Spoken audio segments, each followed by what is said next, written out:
you guys might not actually know that, but it's something that like you probably nobody at RPI talks about farming, but I farmed a lot when I was growing up in high school. Outside of that, technically I do a lot of like full stack web, automation, operations, those kind of things. Enjoy like large system design, scalability problems. But yeah, I think we're ready to start.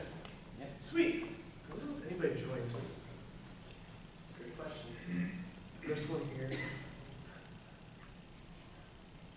Just tag channel. At here or in channel? Channel. Channel. Oh, we want them all. One.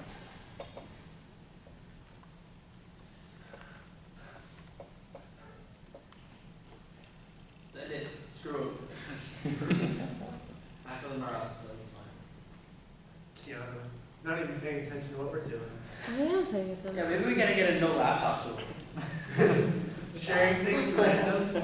He I'm not hasn't gonna push started. laptops rule, but yeah, I'll get started. As I mentioned, I'm giving a talk on organic CSA farming. So in high school, I did 4 years working on an organic farm.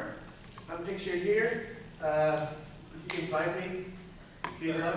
Third back row. Yep. So does anybody know what a CSA is? Has anyone heard CSA before? Forest Supply Agriculture. I bought from the CSA, I don't know what it means though. Okay, it means community supported agriculture. So I worked 4 summers, spring, summer, fall, a little bit of fall, from like before freshman year all the way, or freshman summer all the way until like my summer before graduating from college. It was a small 40-acre farm, which if you guys know like large agriculture, 40 acres is like, nothing. It's just, the corner lot that like your tractor doesn't cover so you don't go to it. But it was a homey place, a lot of cool people, and a lot of interesting experience that I think kind of like jump-started me into, knowing what I don't want to do, but also like building a work ethic and getting a good perspective. So the primary customers that we worked with was the community. The community is part of the community supported agriculture. Then there's farmers markets, distributors. This would be people that purchase vegetables from us and then resell them to restaurants, grocery stores, wholesale kind of places, and then direct restaurant sales. So a lot of the local restaurants in our area would have like local farm nights or something, and they'd buy vegetables from us and serve it. So sounds like somebody joined. But what is a CSA? I mentioned it, community supported agriculture. So basically, you're kind of putting an investment into your community, into a farm, and you pay up front for a share of the wealth of that, harvest. And the economic benefits for this is a lot of times farmers have a tough time getting like loans because it's just it's a gamble. If you have a really dry summer, your crops could just go, by the wayside, they're gone. And, saving up a huge, there's huge upfront costs in the beginning of like a farming season, like seeds, if you have to like redo fields, buy and purchase new tractors, those kind of things. So with the community helping pay up front for their share, and then coming in once a week later on and picking up what they got, it's just really beneficial to the farmers and a pretty cool gig. There's, what we did, this definitely changes based on the farm, but the farm we were at, it was a weekly or bi-weekly. So basically it was you'd buy a full share, and a full share you'd pick up every week and get your supply of vegetables. Here, right here is an example of, a week's supply of vegetables. And if you did a half share, then it'd just be every other week, and you split it with somebody else. So if this is a lot of vegetables, especially if you're not like into cooking all the time, or what do I do with this weird purple thing? I've never seen this before. I'm not going to cook this. It covers 24 weeks, and I just want to give you an example. This is also, as like a local thing, one of the big things they stress is eat seasonal. So, you're not getting strawberries in November, or maybe you are, because there's actually like a cycle. But you're not getting tomatoes and like cherry tomatoes like in early spring. You got to get them when it's actually tomato season, which is peak summer. But this is just kind of like an idea of like what's, I actually pulled this right off the blog of the farm I used to work on, so you can kind of see what's going on each week. And you can see it's a lot of thick green. Do vegetables scare anybody? Like, Kind of scary. I know Jim's like, Carlos and I are not scared at all. I mean, you're a vegan that eats like carbs though. Like, I think I eat more vegetables than you, Jim. That's all I'm saying. My vegetables are like processed, usually. Yeah. So these are just some hauls you can get if you want to ask about any of these questions. What if any of these are? What's up? So how much is a buy-in? Like how much do you have to put in up front usually? Like do you have a range? I think it's about like $40 to $60 a week, which puts it at like probably like $8,000 or not. No, that's too high. What is it? I think it's probably like it's a cup. It's like $4,000 or something. I can look up the exact number later. Okay. But I had never dealt with that because I always just got whatever vegetables I wanted. But I should have put that in there. I should have looked that up. Sorry. What's up? Did you take these pictures yourself? No, these are from their blog. Okay. Yep. There are some pictures with me in there, but yeah, what's up? So buying in season like saves a lot of resources and it's kind of better for the environment. It sounds like. Do you guys have numbers on that? Like what kind of impact is this having? What do you guys forcing? Not forcing, but Yeah. enabling people to kind of buy in season. So I didn't look up any numbers, but I do have some like figures later about like I know Jordan was interested in crop yields, so I looked that up explicitly.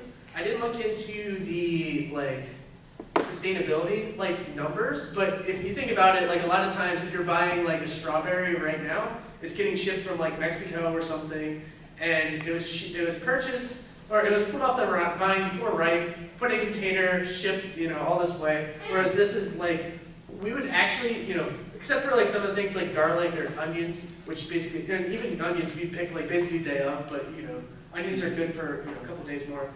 Strawberries, we'd literally wake up at 5 a.m., pick the strawberries for the market that was like that Saturday. We'd wake up 5 a.m. on Saturday and then put them on the trucks at 7 a.m. and then you could purchase them at the farmer's market at 8:30, 9 o'clock in the morning. So like that's about as like ripe and fresh as you can get. And you can think about, they probably traveled like the 10, 20 miles to get to the farmer's market and that's it, as opposed to this large like industrial chain. One more fact, I believe that I was doing some reading. The average shelf life of an apple, when you get it at like a grocery store, is actually at I believe 9 months. So they picked it at some point. They put it in like a certain container that has some sort of gas that's very poisonous to humans that keeps it from rotting. It sits there for like 7 months, and then they put it in a truck for a month. And by the time you get it, it's actually really old. And like a lot of the antioxidants have already been neutralized from it. Some of the chemical things. That's so long. Yeah. Oh my god. No, and things like potatoes, you can basically put in a freezer and just like store it indefinitely. So like, if you go to if you buy potatoes from Walmart, they're probably like a year old. Like, My life is a lie. it's fresh though, because it's just defrosted for you, Jim. Last month. But yeah, I have some more numbers later, but I just want to give you a taste of it. Here, why local? We kind of went over some of these reasons. Fresh ingredients, like I said, the day of, the last day, within a couple days of actually being on the off the vine. So I don't know. One of my pet peeves is going to like you order a sub, you're like, oh, I want tomatoes on that, and then you start seeing them put the tomatoes on, and you're like, those are not even red yet, but it's too late. And they're just really crappy, not ripe tomatoes. But if you ever had like a fresh off the vine like tomato, it's it's a world of difference. More nutritious. This is arguable because it definitely depends on the circumstances. But a lot of times, like she was saying, the antioxidants and a lot of things will start seeping out of the vegetables if it's sitting on a shelf for too long, or if it was picked before it was actually ripe and it's just not ready for consumption. Genetic diversity. A lot of when there's these huge monocrops, I think you've probably heard the stories like bananas, how there's like one variation of bananas and there's like, if something, if there's a strain of like a disease that kills like this strain of bananas, we'll like lose bananas as they stand right That now. historically happened, I thought, though. Did that historically happen? I think it has. I think the original taste of like banana is replaced with banana candy, and then the current banana actually is different because it was a different strain. And the only thing that we could find would survive after like the plague or something for that banana. Yeah, so I figured that I didn't look into. I don't know much about the details of bananas, but I was just using that as an example. It's happened with other things too. Yeah, my mom's talked about that before, but actually in like Puerto Rico, there's tons of strains of bananas that you guys never have even like tasted here. That taste completely different. And like the original bananas taste like those banana candies you get in the little boxes when you get banana For lunch, flavor. yeah. Were those banana popsicles? Those things taste so bad. So, I enjoy it. something to think about is like if you go to the vegetable aisle of the grocery store and go, look, there's potatoes and there's two types of potatoes. There's russet potatoes and there's like, you know, what, like red potatoes. You know, what? Sweet potatoes. That's not an actual potato. But anyway. They're even better. But for those two types, there's actually like hundreds of varieties. And for your plum tomato or your regular tomato, there's like another hundreds of varieties that just don't make it to the store because either they're not they're harder to grow, they won't last as long, they look ugly, and people buy things that look pretty, even if they apples. The prettier the apple, a lot of times the uglier, the worse it tastes. I've had really disgusting apples that look perfect, and then you sometimes just have it's just a weird apple or a weird tomato. It's the best one you've had. But people buy it because what it looks like. So yeah, just I was saying, genetic diversity. It's really good to have a supply of other strains and other breeds of vegetables and fruits that aren't the de facto.